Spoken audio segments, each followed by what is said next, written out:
Ас Николас. Замечали ли вы нелюбовь многих художников к темпере, особенно преподавателей в училищах? И с чем это может быть связано? Я не замечал. У нас наоборот была как-то любовь.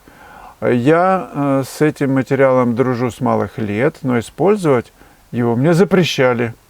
Исключительно акварель или гуашь. Ну, гуашь недалеко от темперы уехала. Запреты, кстати, все равно нарушал в угоду собственному комфорту и качеству работ. Ну и прекрасно. Все нарушения, любые нарушения во имя познания живописи, открытий, они же совершенно удивительны. Это двигатель, который движет нас, нашу машину, колесницу через время. Я тут наткнулся на некий небольшой текст о живописи Коровина. Пишет Иогансон. Замечания наших учителей сводились к тому, что здесь следовало бы прибавить, там убавить, здесь слишком темно, там слишком рыжо и так далее. Все указания были правильные, никаких сомнений у нас не было. Мы и не подозревали, что существует метод живописи. И он открылся нам, когда мы попали в мастерскую Константина Коровина. Он никогда последовательно не излагал своего метода, а говорил о нем к случаю, в процессе писания с натуры. Например, подходит к одному ученику и говорит: почему это у вас в этюде все тени черные? Разве в натуре так? Вероятно, вы полагаете, что слово «тень» происходит от слова «тьма». Тень – это ослабленный свет, рефлекс на предмете. Это ясно каждому, но дело не в том, важно, как написать ее. Как написать? Можно ли тень написать верно, взяв ее изолированно от окружающего? Нельзя. В живописи не существует ничего отдельного.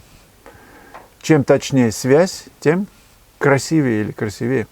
Тень нельзя написать отдельно от полутона и света, так же, как нельзя ее написать без сравнения с другой тенью. Красивая цитата о живописи Коровина. Нужно тон к тону не доводить, а брать отдельно тени и цвета, ляпать на холст, не стушевывая. Может быть, кому-то поможет. Сэр Артемов зашел на ваш творческий сайт в первый раз, включил галерею в режиме автолистания на весь экран большого телевизора. Ощущение реальной выставки полотен. Видно, что на некоторых снимках картин боковое освещение еще сильнее выделило фактурность мазков, подчеркнула рельефность.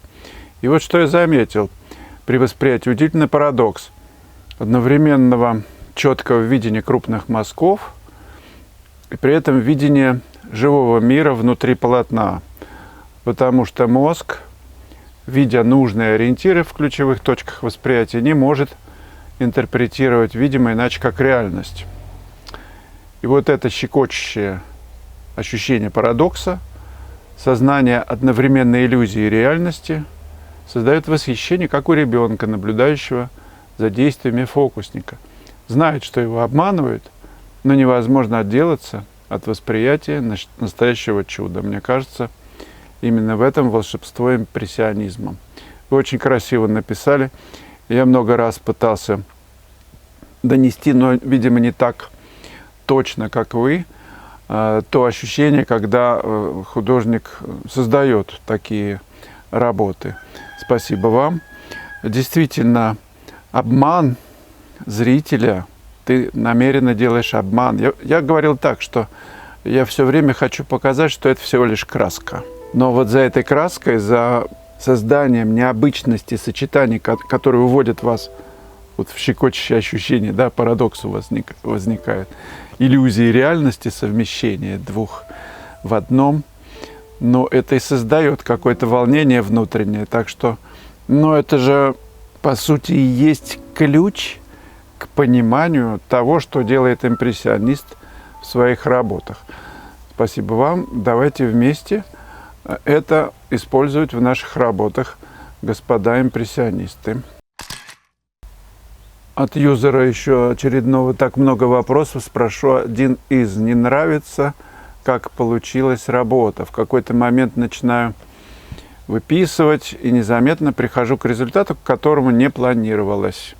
Опять все неинтересно. Все ясно и плоско. К слову, работала акрилом. Поскольку мысль положить сверху, проскользнуло масло сверху, крупно, размашисто, попробуйте. Конечно, в качестве эксперимента, но с другой стороны, может лучше убрать с глаз и начать заново, и вообще переключиться на другое.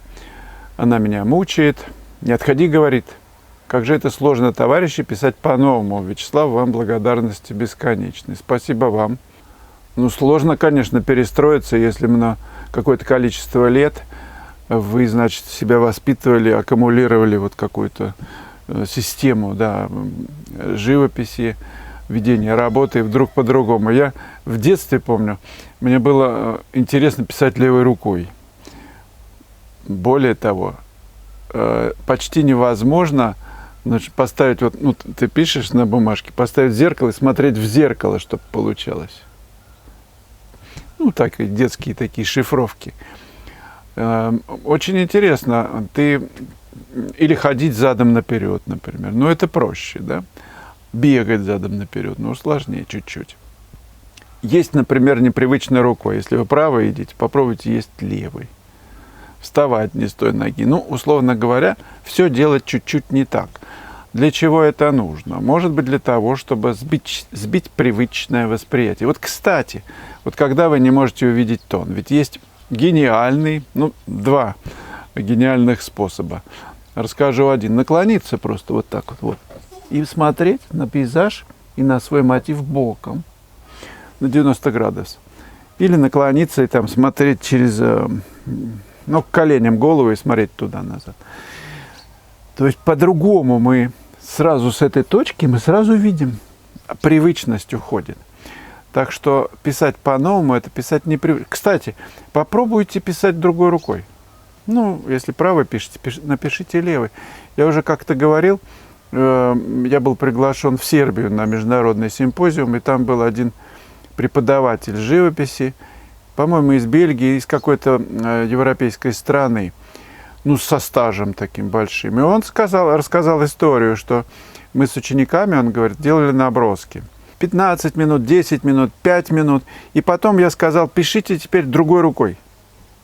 И потом выложили все наброски, все отметили, что наброски, написанные непривычной рукой, другой, были лучше и интереснее, чем те, которые привычные. Мы на живых моих классах делаем такой эксперимент. Мы пишем мотив, ну, условно говоря, 2-3 часа, да? Потом я ставлю таймер, наверняка вы видели, я в репортажах это вам показывал. 10 минут. И стремительно все, некогда думать. Вы продумали сюжет, 3 часа продумали. И теперь нужно этот же сюжет написать быстро. 10 минут таймер, осталось 8 минут. Все как сумасшедшие. И что замечали, что эти работы гениальные, отличные просто. Это меняет стиль живописи. Попробуйте писать так. Поставьте таймер. Ну, не 10 минут, может быть, 5. Минуту, кстати. Ну, 15 поставьте, 20. На выбор. Разные, один и тот же мотив, разное время. И попробуйте, ну, вот, поиграться с этим. Universe 7761. Вы говорили о том, что лучше показывать только те работы, которые нравятся. А почему бы не показывать все? Ну, вы, подозреваю, что эта девушка пишет. Я помню, что я стучался, ну, общежитие такое было, когда-то я дворником работал, и коридор большой, стучишься в дверь, а женщина, она певица, и она не открывала дверь, мы разговаривали через дверь. Почему? Потому что она не накрашена еще было раннее утро, часов 11.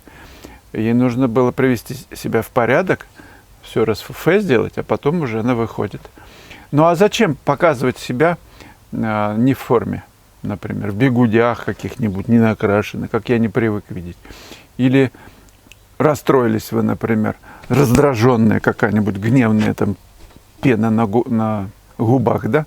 Зачем себя такой показывать? Ну, нужно зайти в свою комнату, успокоиться и выйти уже в нормальном виде, чтобы все видели. Лучше же показывать хорошее, Зачем? У меня даже в кошелечке долгое время была бумажечка. Кстати, очень хорошая практика такая.